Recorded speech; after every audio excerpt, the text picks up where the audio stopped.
Here I am with my 99 Blazer, and what you're looking at are some sprockets that sit behind the timing chain cover.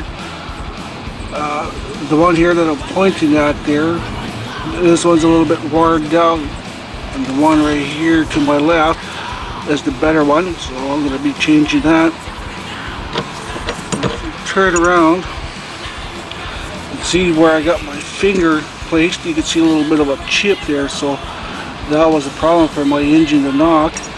And if you look at the ridges here, you can see a bit of a groove there. So this one here is pretty much kaput.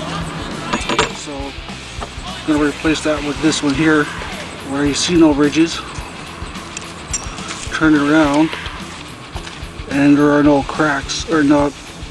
This one here doesn't seem to be worn down, so that's good to go. Right here I got two timing chain covers.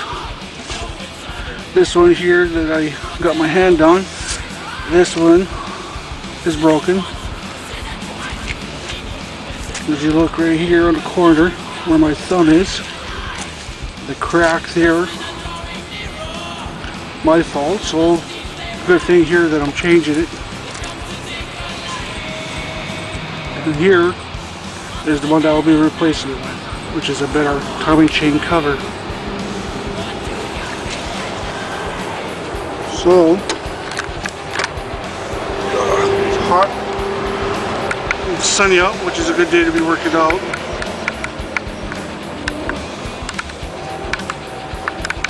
Right here, as you can see, the engine. To be changing this one here, I guess to be putting on the timing chain cover. I removed all the bolts for the oil pan and cut away at my engine oil line, simply because this one here had a leak on it, so I thought perfect timing, put on a new one, get rid of the old one, no more oil leaks. So I'll go ahead and get started with that. So alright, here I am underneath the engine. As you can see, that oil pan is off. Now to raise this up a bit, I have to remove the two motor mounts, which I can't seem to get out of here. But if I were to take down the starter, by the way, this has to come off. And some people usually like to ask how to get the starter in a nicely cramped space.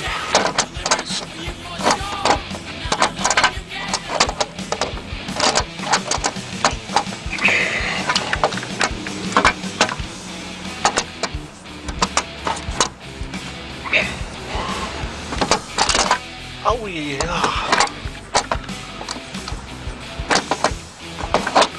Nothing nice about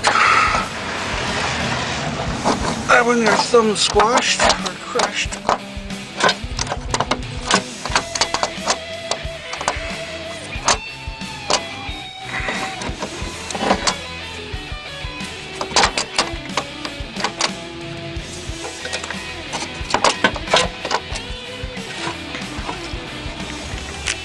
Alrighty, just a couple of twists from side to side, I was able to get the starter out of the way.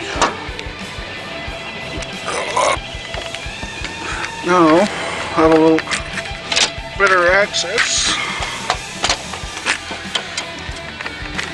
of the motor mount, which is sitting up there, which can't really see.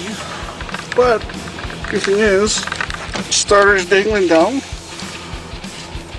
Remember to remove the positive battery cable, otherwise that touches, a whole lot of stuff can go around in your vehicle. So I'm going to go ahead and start removing the bolts and nuts off this sucker. We're going to raise this engine up. Hopefully everything will go well. So I'm looking at a motor mount here before I disassemble the bolt and nut. As you notice, the one bolt sticking on one end here. And on the driver's side, it's got a nut. So keep that in mind. Bolt one end and nut on the other. Why? I don't know. Don't question it. Just put it back the way you found it. So here I am. I managed to remove the oil cooler line. You can tell that was a bitch to take out. So I'm gonna have to replace the gasket for this here. And clean this off here a bit. Here's the old engine cooler line. I decided to cut it off, as I mentioned before, because it had a leak.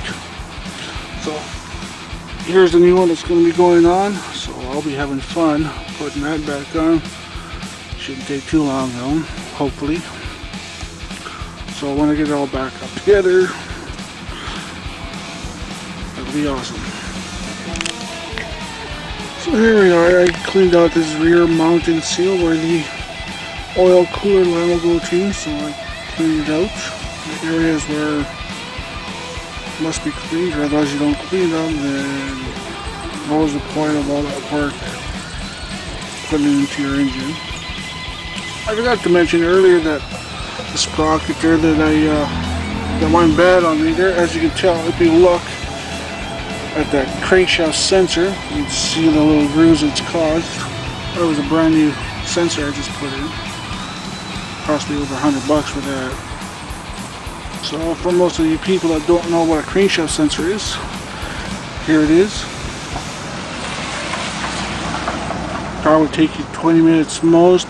If some people wanted to change a crankshaft sensor, there it is, one bolt, pop it out, install a new one in, and there you have it.